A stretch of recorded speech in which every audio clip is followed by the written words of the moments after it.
My name is Captain Nightwhisper, and tonight, we're heading into a place the army pretends was never built.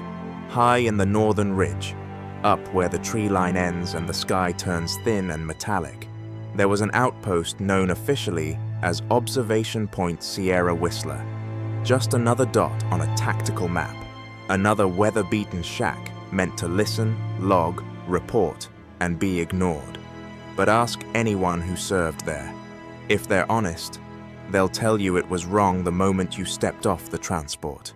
Too still, too cold, too quiet in a way nature never is. No wind whistles, no wildlife moves, no branches shift unless something makes them shift. The men called it OP Whistler, not because of the wind, there wasn't any, not because of the radios, they barely worked. No, they called it Whistler because at night, something stood at the tree line and whistled back at them. What you're about to hear comes from soldiers who were told never to repeat a single detail of what happened there. A story buried beneath classified reports, overwritten logs, and after-action files so heavily redacted they look more like funeral veils than documentation. An encounter with something tall, something patient, something not meant to be seen under human lights. Tonight, I'll take you through everything, exactly as it was told. This is the tall man of OP Whistler.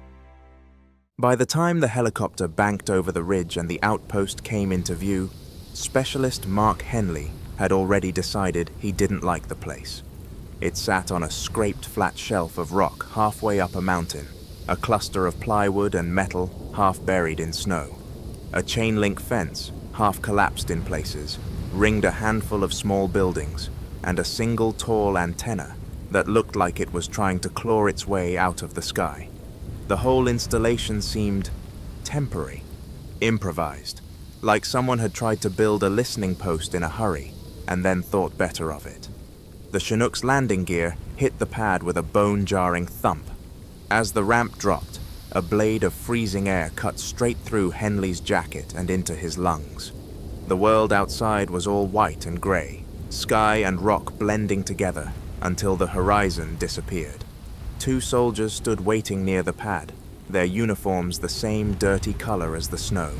Their faces were wind-burned and hollow-eyed, their beards grown a little too long for regulation. One of them raised a gloved hand and waved them off the ramp. "Welcome to Whistler," he shouted over the rotors. "Try not to lose your mind." Henley shouldered his ruck and followed his squad leader, Sergeant First Class Ruiz, across the pad. The helicopter lifted away behind them, the thunder of its rotors fading until it was eaten by the thin, oppressive silence of the mountains. It was the kind of quiet that didn't feel peaceful. It felt like something holding its breath. "Sir, this place got a generator problem or something?" Henley asked, adjusting his rifle as they passed the main building. "Feels like somebody pressed mute on nature." The older of the two welcoming soldiers, a staff sergeant with the name Fraser, stitched above his pocket, glanced at him with tired amusement. "You'll notice it more tonight," Fraser said. "It's never really noisy up here, but after dark, it gets wrong. You'll see."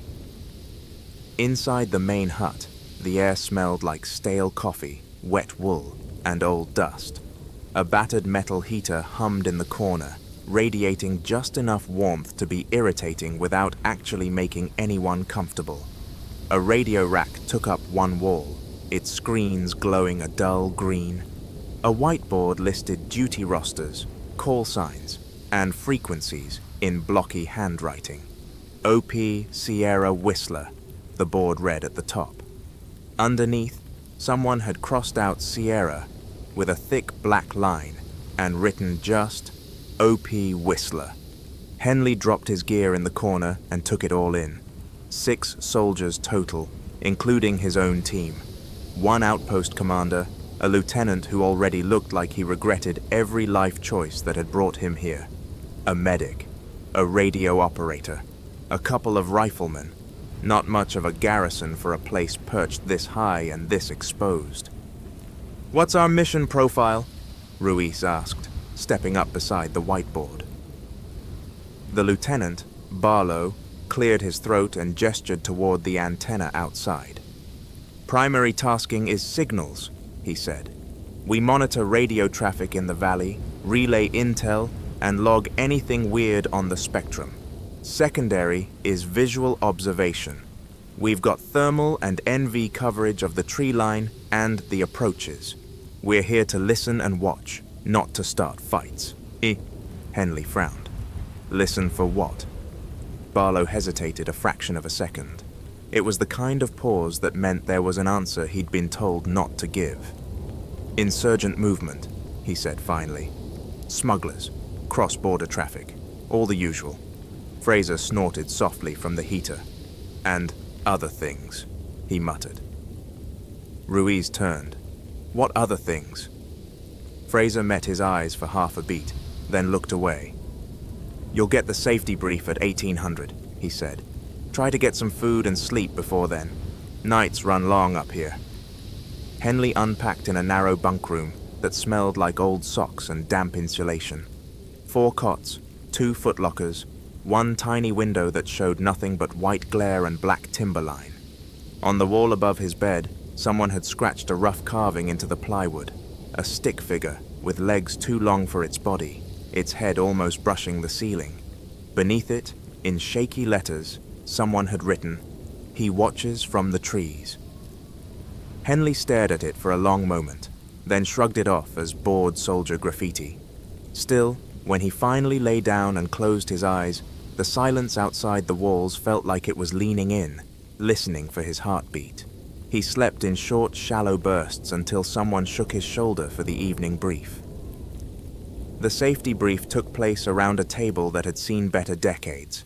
Mismatched chairs ringed it, their legs scraping on the plywood floor. A single bare bulb hung overhead, its light yellow and weak.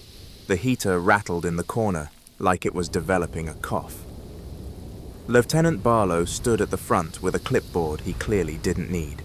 Fraser and the other old hands at the outpost, if a few months counted as old, leaned against the walls, arms folded. "All right," Barlow began, his voice flat from repetition. "You've all read the written SOP. I'm going to give you the unwritten version."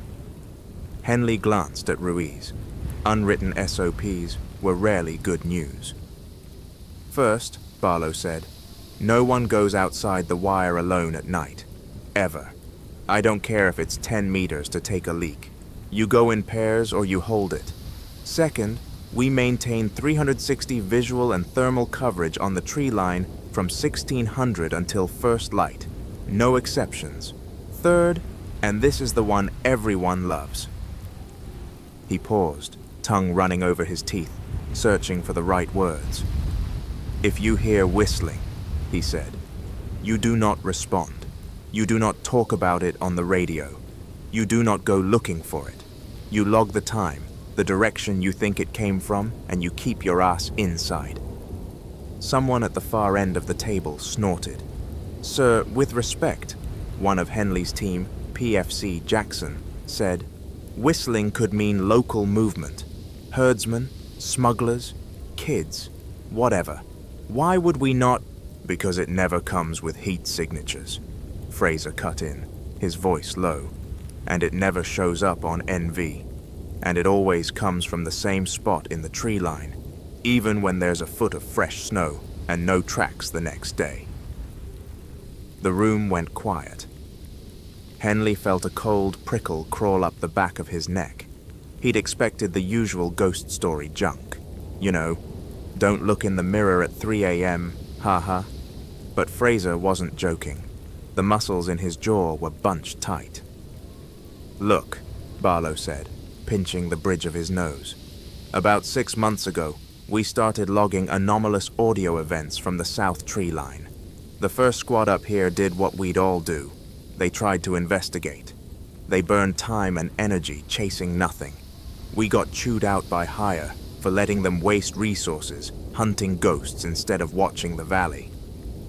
"Is that all it was?" Ruiz asked. "Ghost stories?" Fraser pushed off the wall and stepped closer. bracing his hands on the table. "A guy from that first rotation, Corporal Ames, stuck it out 4 months up here," he said. "He went home on leave and swallowed a bottle of pills. Left a note for his wife that just said, 'Tell them it's tall.'" The heater clicked loudly as it cycled, and for a heartbeat, everyone stopped breathing. Barlow exhaled slowly.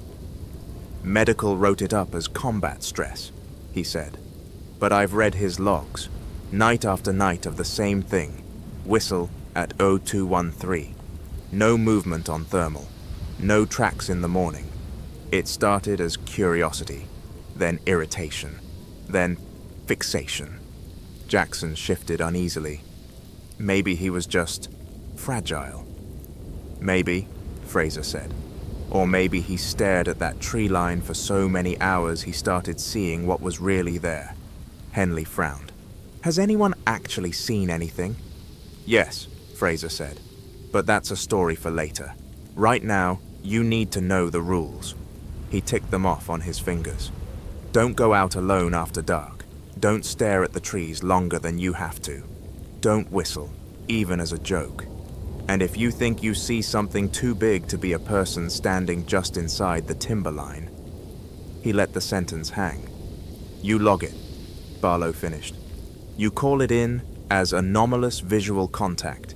You do not fire unless ordered. You do not break the perimeter. You do not try to be a hero."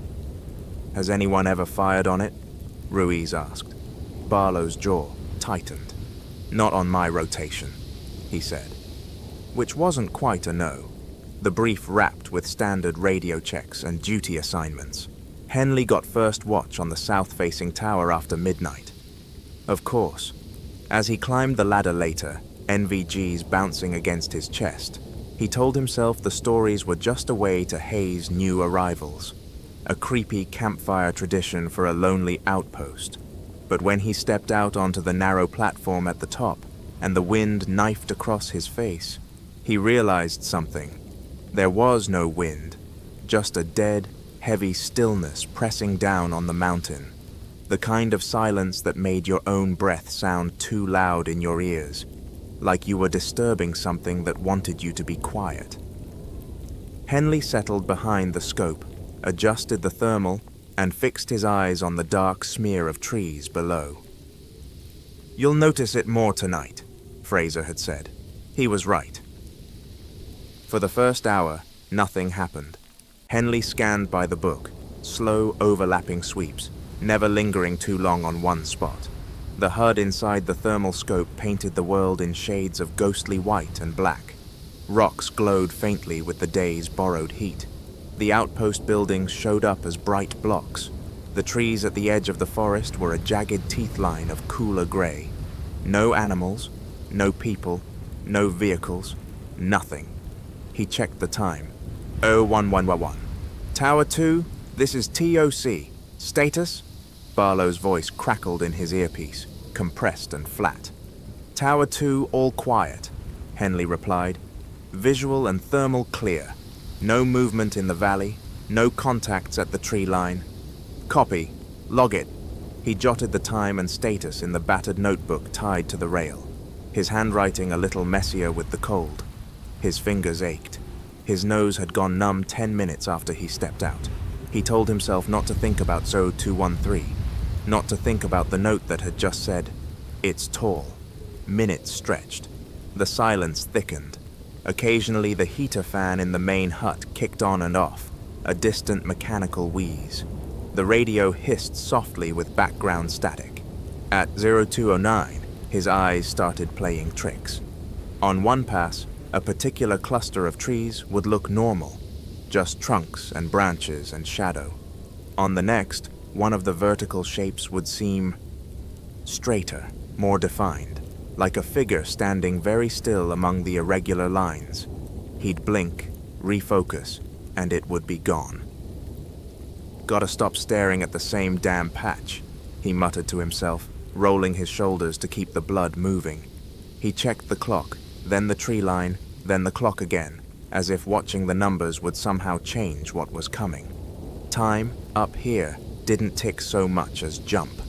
One moment he was sweeping left to right, the trees a solid curtain of cool gray. The next, he was staring at something that hadn't been there before. It stood just inside the tree line, half concealed by dark trunks. The thermal image showed it as a void, colder than the air around it, an absence of heat rather than a source. It was upright, 2 legs, a narrow, elongated torso. No discernible head at first, just a long column that rose higher than it had any right to. Henley's breath hitched in his chest. "TOC, Tower 2, he said, trying to keep his voice level. "We have anomalous contact at the south tree line, marking bearing 085. No heat signature.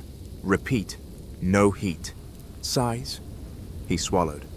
"Size is, I don't know, big." "Define big," Barlow replied. Henley swallowed again, his throat suddenly dry. "Height is unknown," he said. "At least twice human, maybe more. Hard to gauge without reference." As he spoke, the figure moved, not by walking, not at first. 1 second it was between 2 specific trees. The next, it was 3 meters to the left, occupying a gap where there should have been nothing but branches. No intermediate frames of motion, no transition, just there, then there. Henley's fingers tightened on the scope. "It's moving," he said softly. "No, scratch that. It's repositioning. I can't see legs in motion. It just appears in a new spot." "Maintain eyes on," Barlow said. The line had gone quieter.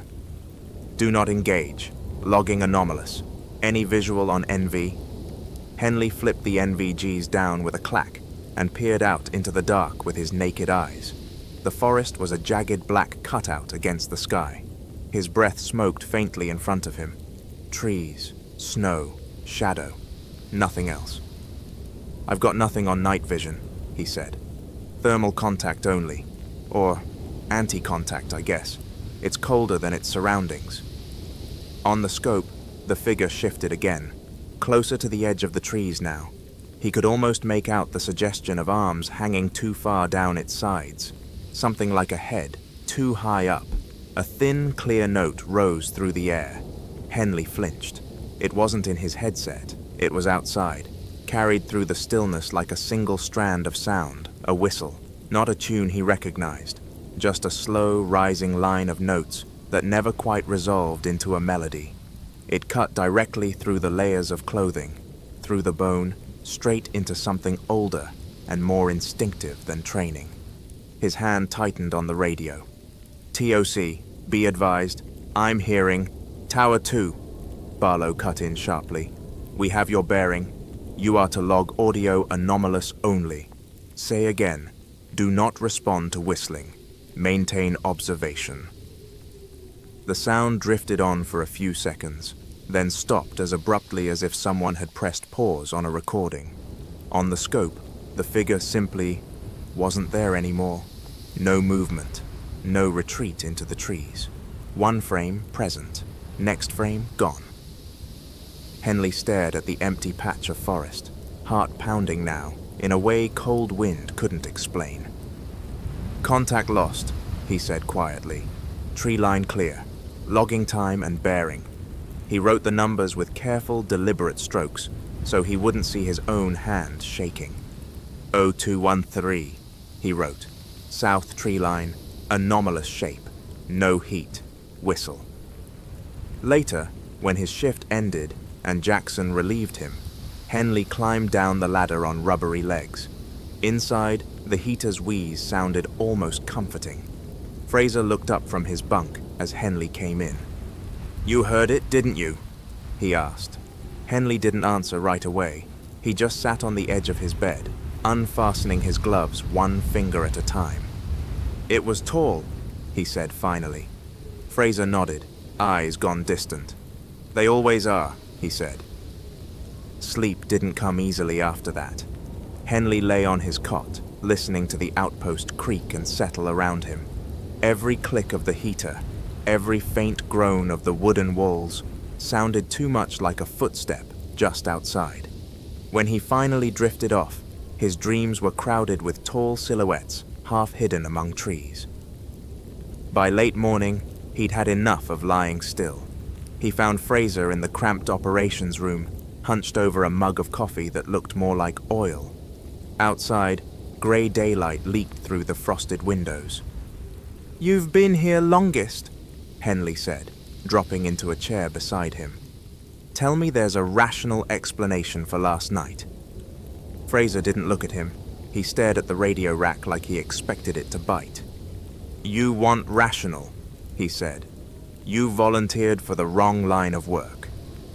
Henley gestured toward the logbooks stacked on the shelf above the radios. Dog-eared notebooks, clipboards, laminated checklists. "What about the logs from previous rotations?" he asked. "What did they write up about the whistling? The tall thing?" Fraser hesitated, then reached up and pulled down a thick binder with a fading label. O.P. Whistler. Archive. "Officially?" he said. "Nothing. The stuff that went up the chain has all the weird sanded off. But Ames, he was the guy I told you about. He kept a personal log along with the duty entries. Some of it survived." He flipped through the pages until he found a section marked with a folded corner and slid it across the table. Henley scanned the scrawled handwriting. 0213. Whistling again. South tree line. No tracks in the AM. 0213. Visual anomaly? Thought I saw something between trees. Too big to be a man. Dismissed as fatigue. 0233. Whistling. Louder this time. Feels closer. 0233. He's still out there. Heard over radio. No one else admits keying Mike. 0233. Woke up before shift to the sound of pacing outside. No one on watch admits walking perimeter. He turned the page and saw something else. Entire lines blacked out with thick marker. Redaction, the old-fashioned way. "What's this?" he asked. "Those were copies Ames made before he rotated out," Fraser said. "Someone did a sanitization pass before the binder got archived, but they missed a few bits. Look at the margins." In the narrow space beside one of the redacted blocks, Ames had written in tiny, cramped letters, "Taller than the tower." Under another, "Doesn't show on thermal. Shadow without heat." Henley felt his stomach twist. "You tell Intel about this?" he asked. "Anyone higher than the lieutenant read it?" "Oh, they read it," Fraser said. "That's why half of it looks like a government file. They called it a stress response. Said the environment up here breeds fixation. Told us to stop indulging group delusions." He snorted softly. "Delusion doesn't show up on 3 different guys' logs with the same timestamp," he said. "Delusion doesn't whistle the same 3 notes every night for a week." Henley flipped another page. A rough sketch stared back at him. A vertical shape among smaller shapes, all done with quick, nervous strokes. No face, just a suggestion of a head higher than anything else in the drawing. Long arms, too long. "Did anyone actually try to track it?" Henley asked. "Go into the trees, look for, I don't know, a guy with a speaker and a blanket and a death wish?" Fraser's mouth tightened. "Ames did," he said. "Once." He took a sip of coffee, as if washing the memory down before bringing it back up. "About a month before his rotation ended, he got fed up," Fraser went on. "Decided we were all being played. One night after it whistled, he waited until the LT went off headset. Then he grabbed Jackson's, different Jackson, and dragged him out to the south gate. Said they were going to find the local idiot with the flute and put a scare into him." Henley knew where the story was going before Fraser finished. "They didn't find anyone," Fraser said. "No tracks, no heat. They pushed maybe 20 meters into the trees before they both started feeling wrong, like walking into a room where someone just got done shouting. Dead air, but it tastes like an argument." He tapped the binder with one finger. "This is what Ames wrote, before they scrubbed it." I realized the whistling wasn't coming from in front of us. It was coming from above, like it was sitting high in the branches, looking down. Henley swallowed. "What happened to him after?" he asked. "He came back," Fraser said. "Did his reports. Got quiet. Started standing his towers a little too early, staying a little too late. Then he went home and took a bottle of pills." He looked up, finally meeting Henley's eyes. "We all tell ourselves it was depression," he said. "Combat stress, marriage problems. Pick your poison. But I've read his last 3 entries. He stopped calling it the Whistler. The last time, he just wrote, 'Tall man at the tree line again. Doesn't move like us. Wish I'd never looked up.'" The heater clicked on again, the sound sudden and harsh in the small room. Henley closed the binder gently and slid it back. "Why are we still here?" he asked quietly. "If this place is that messed up, why not abandon the post? Move the antenna somewhere else?" Fraser gave a humorless smile. "Because the valley below is a perfect corridor for smuggling and cross-border traffic," he said. "Because satellites don't see everything. Because someone in a warm office decided the intel we get from this hill is worth the rotation of a few sleep-deprived soldiers with bad nerves." He drained the last of his coffee and stood. "And because, officially, nothing is wrong," he said. "The only thing up here that's out of spec is us." That night, Henley drew radio duty in the TOC, while Ruiz took the tower. The operations room looked different in the dark. The glow from the monitors painted the walls in sickly greens and blues. The map table became a small island in a sea of shadow. The heater's metal sides radiated a faint, unreliable warmth. Henley adjusted his headset and settled in front of the console, watching the signal strength bars rise and fall. Most of the channels were dead. A few carried the usual background buzz of distant transmissions, too far or too faint to parse. "TOC to Tower 1, status check," he said. "Tower 1, all good," came the reply. That was Jackson, his tone forced casual. "Tree line is dark and boring, exactly how we like it." "Copy that. Tower 2, status." Ruiz's voice was steady, but Henley could hear the strain under it now that he knew what to listen for. "Tower 2, south tree line, clear," Ruiz said. "No movement, no sound. I'll let you know if anything starts whistling show tunes." "Let's not wish for that," Henley said. "Log it clear at 0100. He wrote the time in the log and leaned back, letting the hiss of the radios wash over him. Outside, the outpost creaked and sighed like an old ship in a frozen sea. Around 0130, one of the secondary channels crackled, just at the edge of hearing. A burst of noise, chopped and glitchy. "Say again last?" Henley asked automatically, even though no one had actually spoken. Silence. He checked the panel. The channel wasn't one of their usual local nets. It was a long-range frequency that rarely saw use. The hiss came again. This time it carried a shape inside it, a pattern that wasn't quite words but felt like them, like someone talking through 3 layers of water. Henley adjusted the gain, frowning. "Unknown station, this is OP Whistler. You're coming in broken. Say again." The noise stuttered, then resolved into something that made his skin crawl. Whistling. Not crisp and clear, the way he'd heard it on the tower. This version was warped by static, stretched and compressed until it sounded almost like a human voice trying, and failing, to imitate a tune. The same 3 notes, rising and falling, over and over. Henley's hand froze over the controls. "TOC to Tower 2, he said. "Henley here. You hearing any audio outside? Anything at all?"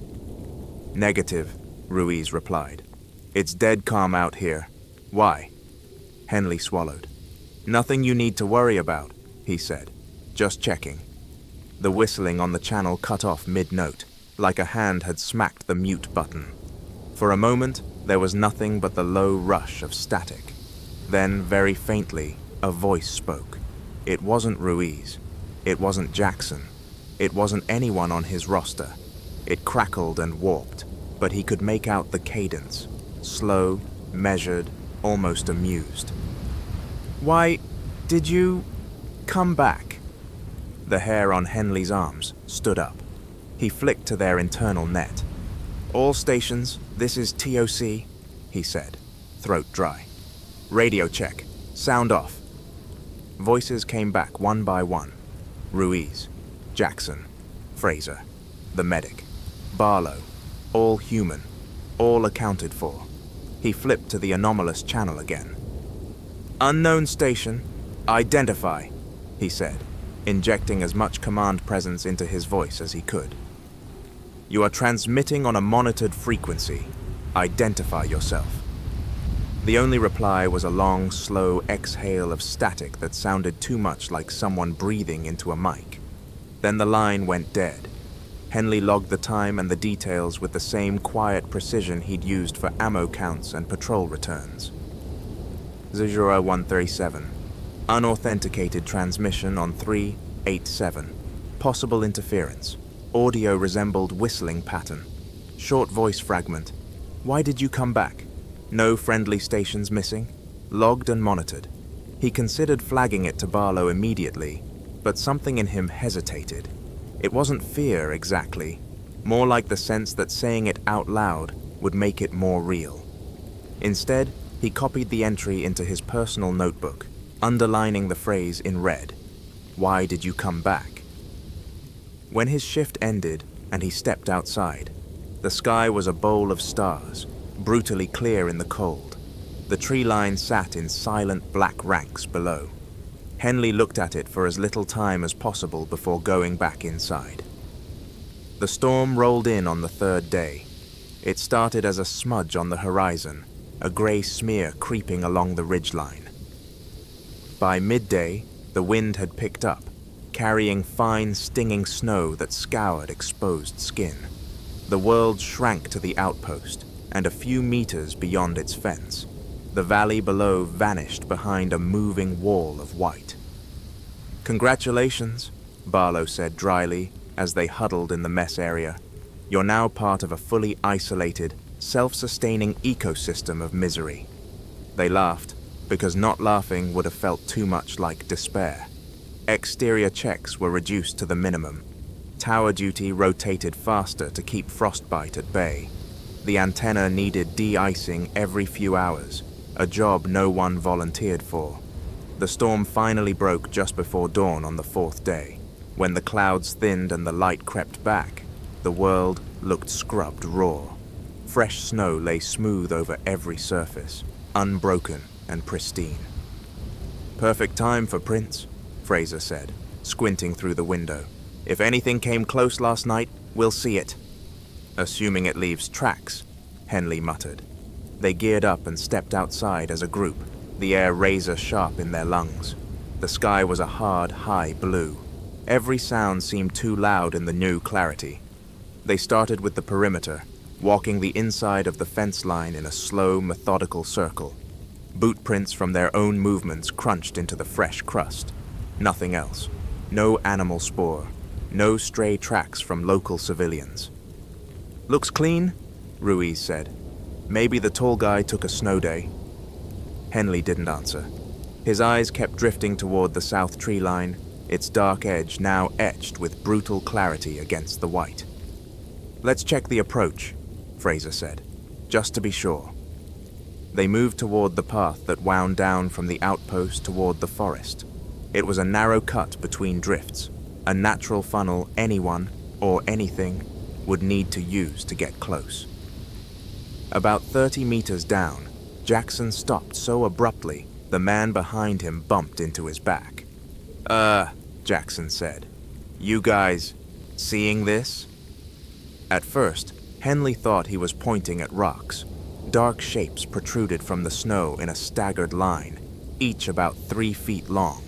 Then his brain caught up, and he realized they weren't rocks. They were impressions. Footprints. Enormous footprints. Each one was elongated, with a deeper heel section and a broad front pad.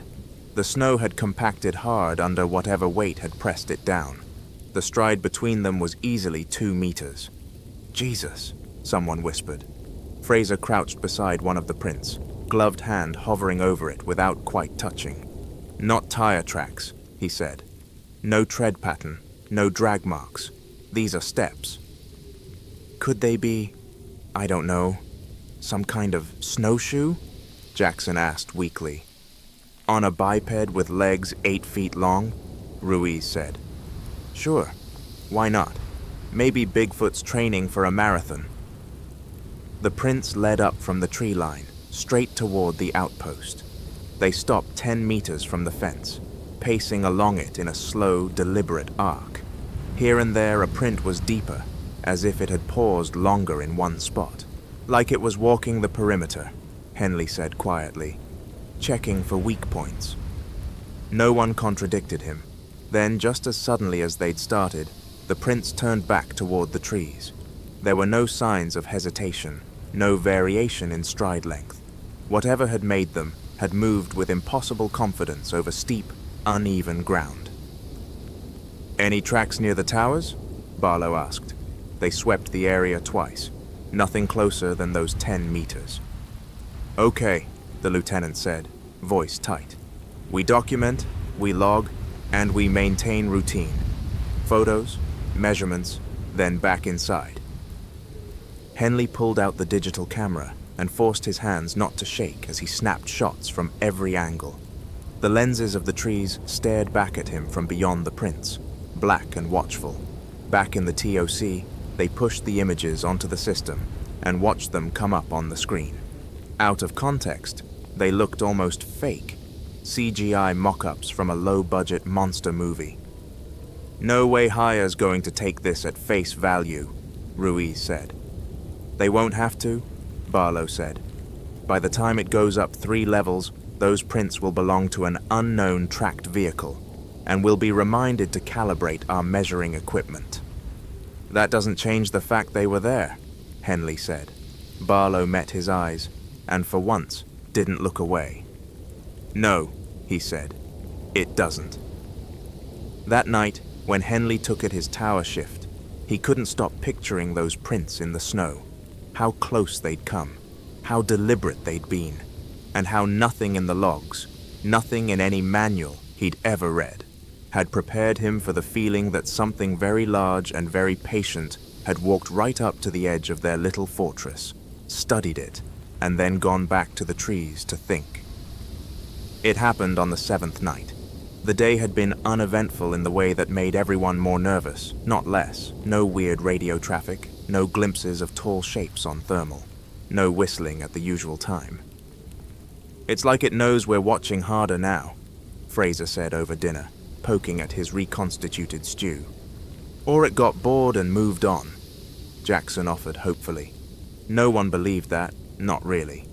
The watch schedule shuffled as usual. Tower 1, Tower 2, Interior Rover, TOC. Henley drew Interior Rover for once. A warm shift, comparatively. All he had to do was move through the buildings every half hour, make sure no one had passed out at their post, and confirm the doors were secured. At Aero 200, he stepped into the TOC to log his round. Barlow sat at the console, headset crooked around his neck, rubbing his eyes. "Tower checks done?" the lieutenant asked. "Yeah," Henley said. "Both up, both clear. Ruiz said the south tree line's quiet. Jackson's complaining about the cold like it's a personal attack." "Good," Barlow said. "Keep it boring." Henley smirked and moved on. He hit the barracks, the mess, the generator shed. All normal. When he stepped back outside, the sky was a high lid of stars. The air burned his lungs. His breath steamed in front of him. He glanced up at Tower 2 out of habit. The platform was a dark rectangle against the sky.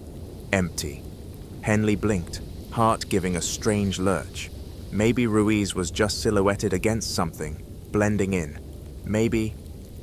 "Tower 2, this is Rover," he said into his radio, forcing casualness. "Sound off. You stretching or what?" Silence. He tried again, a little tighter. "Tower 2, check in." Nothing. A prickle of wrongness ran down his spine. "TOC, this is Rover," he said, already moving toward the tower ladder. "I've got no visual on Ruiz, and he's not answering. You copy?" "Copy, Rover," Barlow's voice snapped back, instantly fully awake. "Tower 2, this is Tosi. Respond immediately." The only answer was the faint buzz of the open channel. Henley jogged the last few meters and hit the ladder hard, boots ringing off the metal rungs. The cold bit through his gloves as he hauled himself up. The platform at the top was as empty up close as it had looked from below. No Ruiz, no rifle, no headset, just the scope, still pointed toward the tree line, and the logbook lying open on the floor. The last entry, in Ruiz's handwriting, read 0207, all clear, no vis or audio. Henley's stomach dropped. "TOC, Tower 2 is unmanned," he said, breath puffing white in the dark. "Repeat, no sign of Ruiz. Last log at 0207. Time now 0212. A 5-minute gap, less realistically. "Stay put," Barlow ordered. "Jackson, get your ass off Tower 1 and link up with Rover at 2. Fraser, suit up, you're with me. Everyone else, full kit, weapons hot. We've got a missing man." The outpost snapped from sleepy to sharp in a heartbeat. Doors banged open. Lights flicked on. The brief, blessed illusion of safety shattered like thin ice. Henley swept the area below with the NVGs. No movement, no shapes in the snow, no disturbed drifts. "Did he fall?" Jackson panted as he scrambled up beside him. "Slip on the ladder?" "There's no impact mark," Henley said. "No slide, no drag. If he went over the side, there'd be something." They checked the tower, the ladder, the immediate perimeter. Nothing. By the time Barlow and Fraser reached them, the entire outpost felt like it was holding its breath. "Check the cameras," Barlow said tightly. "Now!" They piled into the TOC. Henley's fingers flew over the keyboard as he pulled up the last hour of feed from Tower 2's camera. A grainy, green-tinged view of the south tree line and the edge of the outpost. They watched Ruiz shift on the platform, his breath misting faintly. He logged his 02 entry, then went back to the scope. At 0209, something flickered at the edge of the frame. Not in the trees. Closer. A shadow passed over the platform, as if someone very tall had stepped between the tower and a distant, unseen light source. The image darkened for half a second, then cleared. Ruiz was gone. No lunge, no struggle, no hands grabbing him. One frame he was there, the next the platform was empty, the scope still swinging slightly. Henley rewound, played it again, frame by frame. The effect was worse in slow motion. One moment, a man doing his job. A fraction of a second later, absence. No blur, no distortion, just the universe quietly editing him out. "What the hell?" Jackson whispered. "Could be a glitch," Barlow said, but his voice lacked conviction. "Camera cutting a frame, freezing." "It's not a glitch," Henley said softly. "The logbook's still there. His rifle's gone. Something took him.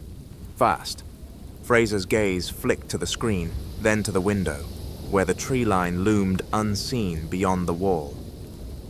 "He looked away," Fraser said. "Just for a second. That's all it takes when something's already inside the line." The word inside hung there, heavier than the others. "All right," Barlow said, jaw clenched. "No one goes outside the wire. Not until daylight. We hold positions, double the watch, and we do not break line of sight with each other. At first light, we sweep the slope, the trees, everything." "And if he's not there?" Jackson asked. Barlow didn't answer. Henley looked at the frozen image of the empty platform, the scope still pointed dutifully at the trees.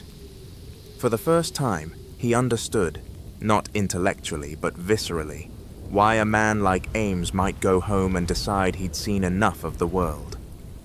Something had reached into their tight little loop of schedules and checklists and routine and erased a human being without leaving a footprint.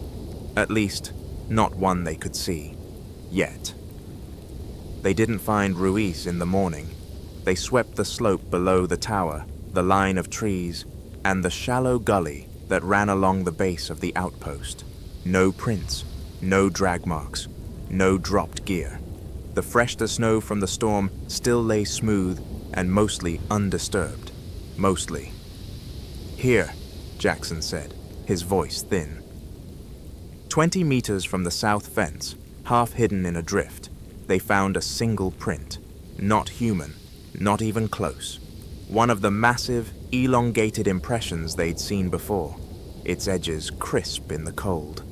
Inside it, mashed into the snow at the deepest point, lay a fragment of green fabric and a snapped plastic buckle, the kind used on their vests. Henley stared at it until the world narrowed to that one detail. The broken buckle, the suggestion of their missing friend having been near enough to whatever had made that print to lose a piece of gear under its heel.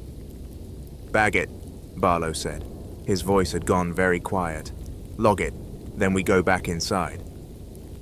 The outpost felt smaller after that. The buildings seemed closer together, the walls thinner. The heater's racket was suddenly unbearable. They stayed busy to keep from thinking too much. Schedules were reworked, extra checks added, new protocols written in Barlow's careful, blocky hand. At night, the whistling came back. It started at 02:03 on the dot, as if something out there had checked its watch. Henley was in Tower 1 this time, his view angled toward the east. He heard it rise from the south, 3 notes sliding into each other, too clear and too close to dismiss as imagination. "T-Yerk, Tower 1, he said, eyes fixed on the snowfield below. "Audio contact, south sector. Whistling. Same pattern. You getting that?" "Copy," came Barlow's clipped reply. "Tower 2? "Tower 2 copies," Jackson said. His voice was tight. Sound coming from the tree line. Negative visual. The whistling cut off mid-phrase. Silence fell like a dropped curtain. Then, under the dead stillness, came another sound. Footsteps. They weren't loud. Not at first. Just a faint, rhythmic crunch of something heavy moving over snow. Slow, measured. Each step deliberate. The noise grew, not just in volume, but in clarity, as whatever was making it drew closer to the outpost. "TOC, Tower 1, Henley said, forcing air into his lungs. "I've got audio of movement. Approaching from south. No visual yet. Advise." "Maintain observation," Barlow said. "All stations' weapons ready.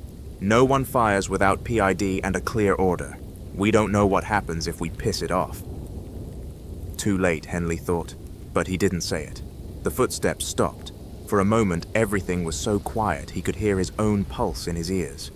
Then something cast a shadow over the snow below his tower. It didn't come from a light source he understood. There was no bright floodlight behind it, no obvious origin. 1 second the snow was uniformly pale under the stars. The next, a long, narrow darkness stretched across it, broken near the top by a suggestion of shoulders and a head far too high off the ground. Henley's fingers clenched around the rail. Slowly, fighting every instinct that told him not to, he raised his binoculars and looked down toward the south fence. At first, he saw nothing. Then his eyes adjusted, and the world resolved around the outline of something standing just beyond the wire. It was tall. That was the first and only clear thought that survived the moment. Taller than the fence by at least 2 meters.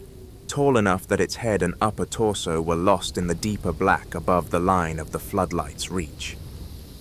Its lower body was visible in fragments, long, narrow legs wrapped in something that clung like cloth, but moved like muscle. Arms that hung almost to its knees, ending in hands that seemed too large, fingers long and jointed in strange places. It was standing very still, no swaying, no shifting of weight. Just there, like a vertical slash of absence against the dim snow. Tower 1 to Tokui, Henley said, his voice strange in his own ears. Visual contact, south fence. Height, unknown. Bipedal. No clear facial features. Not showing on thermal. Repeat, it's a cold spot. Copy, Barlow said. All stations, maintain calm. No one breaks the perimeter. Henley, can it see you? He didn't know how to answer that. It felt like it could see him, like every cell in his body had been pinned by an unseen gaze. He had the insane urge to duck, to hide, even though he was already in shadows. Then it moved. No slow, menacing advance. No lunge. It simply leaned forward, fractionally, until its upper body crossed the plane of the fence. No wire bent. No posts creaked. The metal remained undisturbed, as something that obviously possessed volume and mass passed through it as if it were an illusion on a screen. Henley heard someone swear softly over the net. Back inside, Barlow said. His composure had cracked. There was raw fear in his voice now. Everyone not in a tower, back inside. Lock all exterior doors. Henley, Jackson, hold positions. Keep eyes on. If it breaches the buildings... He didn't finish the sentence. The tall shape took another slow, impossible step, more a shift of presence than a physical motion. One moment it was outside the fence, the next it was inside, standing between the tower bases, its head tilted back, just a fraction, as if it was sniffing the air. Henley's mouth went dry. "Why isn't it coming directly at us?" Jackson whispered over a secondary channel. "If it wanted us, it's right there, man. Why just stand?" The whistling started again. Not from the tree line this time, from directly below the tower. It rose up through the slats of the platform, clear and pure, vibrating in Henley's bones. The same 3 notes, rising and falling. But now there was a new quality to them, something almost like curiosity, or amusement. His vision tunneled. The world shrank to the rail under his hands, the snow below, and the towering shape coiled in the shadows. Then, just as abruptly as it had appeared, it was gone. No footsteps retreating, no crunch of snow. One frame, presence. The next, absence. The whistling cut off like a severed wire. "Contact lost," Henley croaked. "It's gone. Fence clear. Inside perimeter clear." He heard someone sob once quietly, on the net, and then choke it back. "Log it," Barlow said hoarsely. "All of it.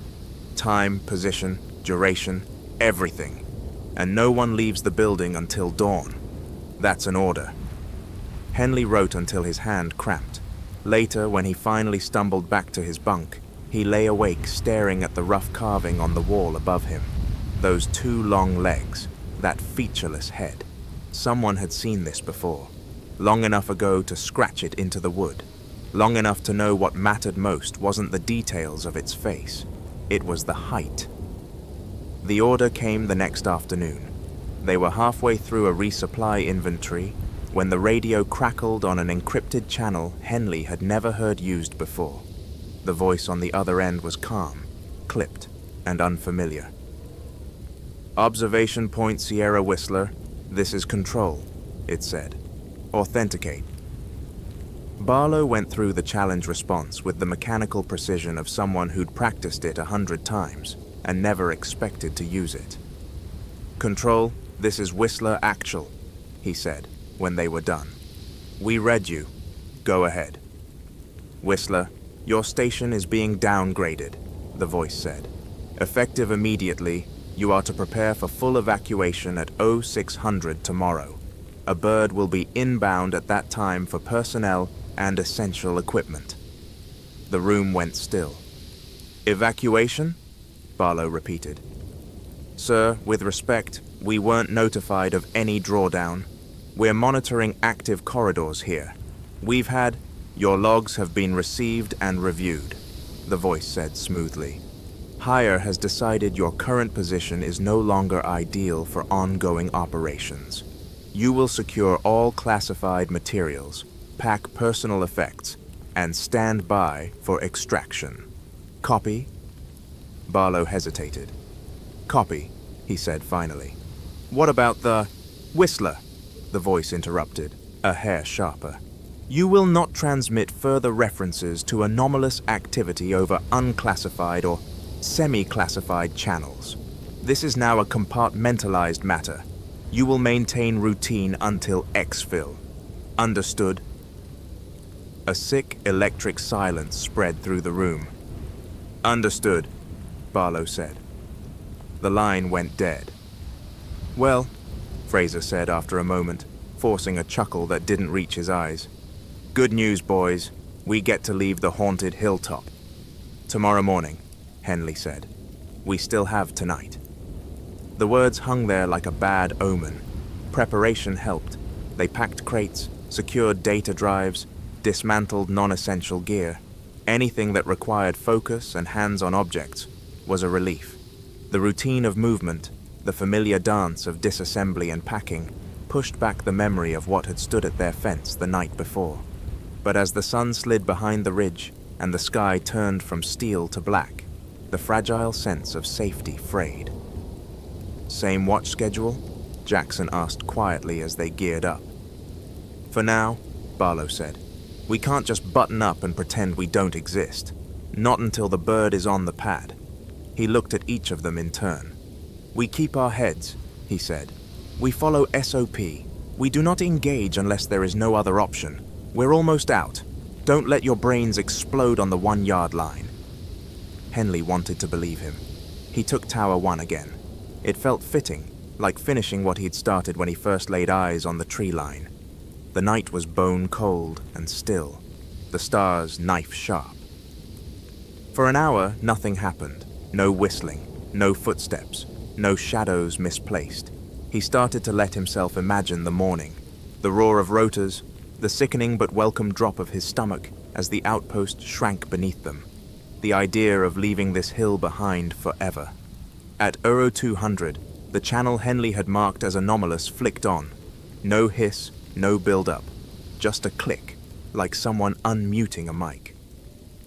Why are you leaving? The voice asked. It wasn't quite human. The timing of the syllables was off, like someone speaking a language they'd learned phonetically, but the words were clear enough. Henley's throat closed. He didn't key the mic. He didn't breathe. Tower 1, status? Barlow's voice came on a different channel. Tower 1's good, Henley said, forcing normalcy. Visual and thermal clear. No movement, just radio noise. On the anomalous channel, something laughed. It was a small sound, almost an exhale, but there was no humor in it. Just a kind of slow satisfaction, like someone watching a bug scramble for the edge of a glass jar.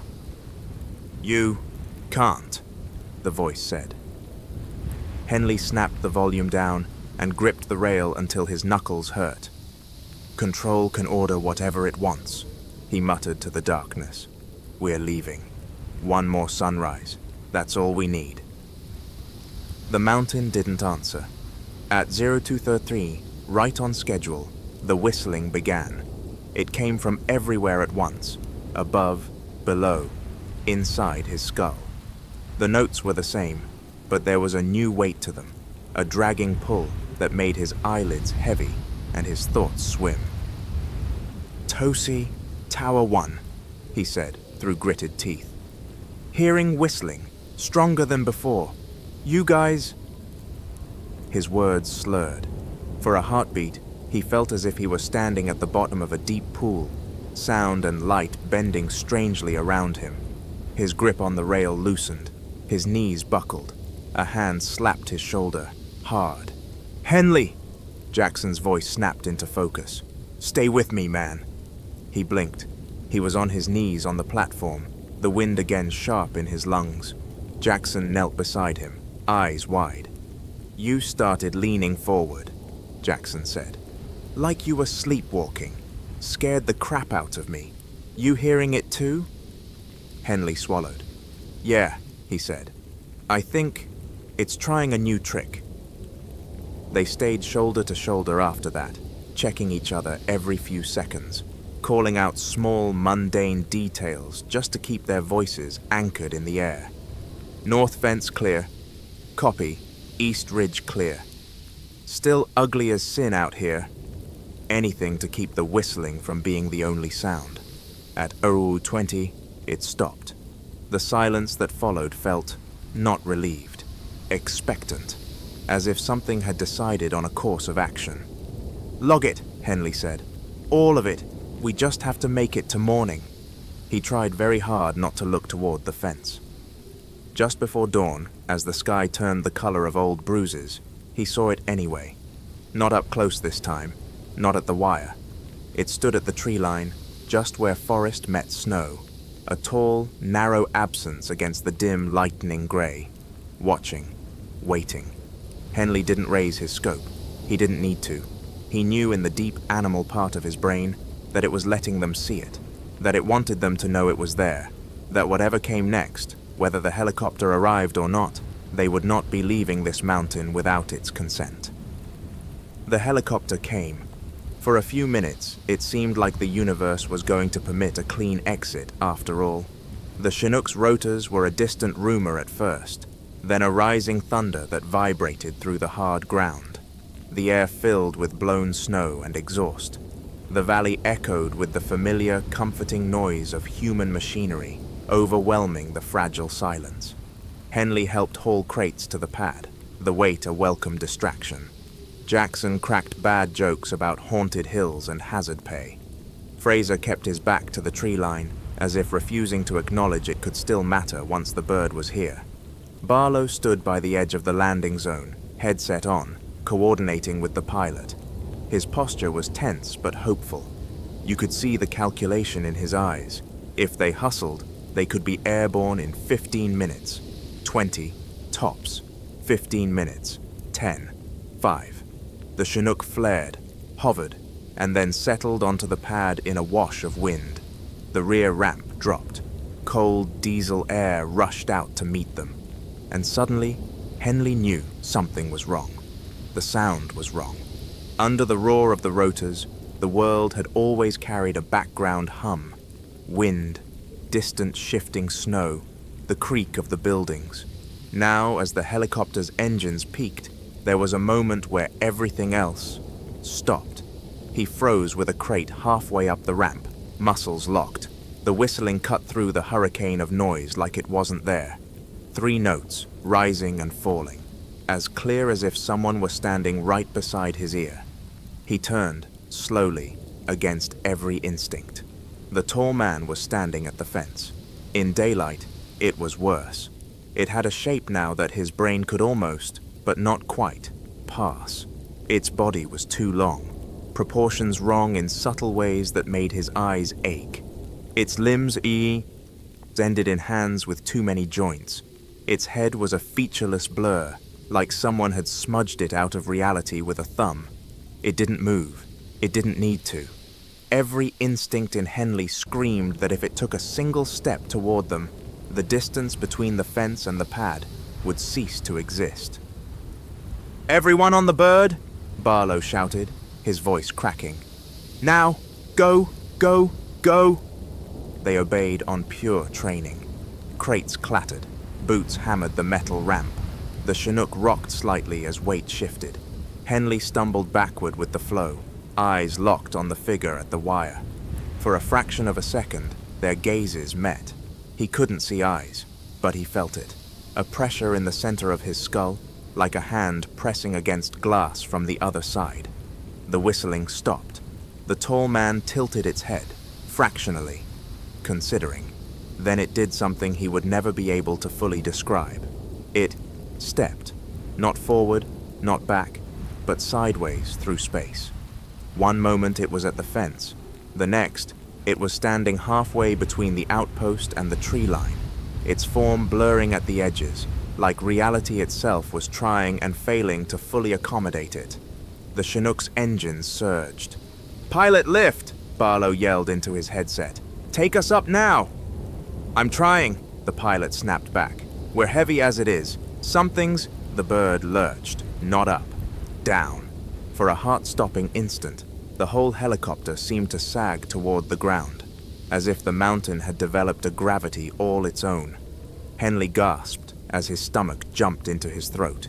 The deck under his boots vibrated with a new, deeper note that had nothing to do with the rotors. The tall man took another step, closer.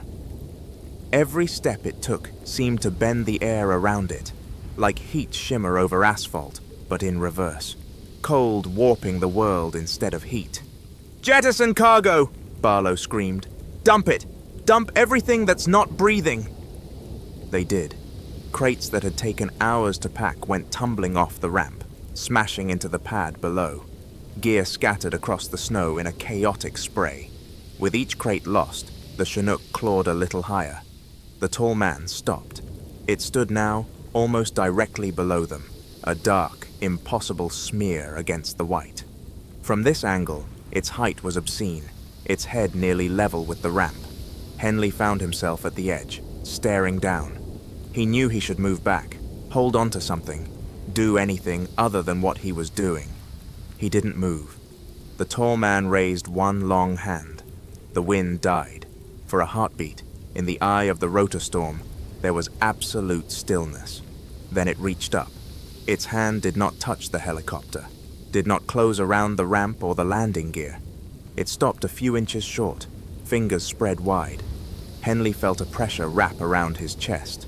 Not physical, there were no fingers digging into his ribs, but real. A weight, a hold, like invisible cables pulling at him. He understood, with terrible clarity, that if it wanted to, it could pluck them out of the sky.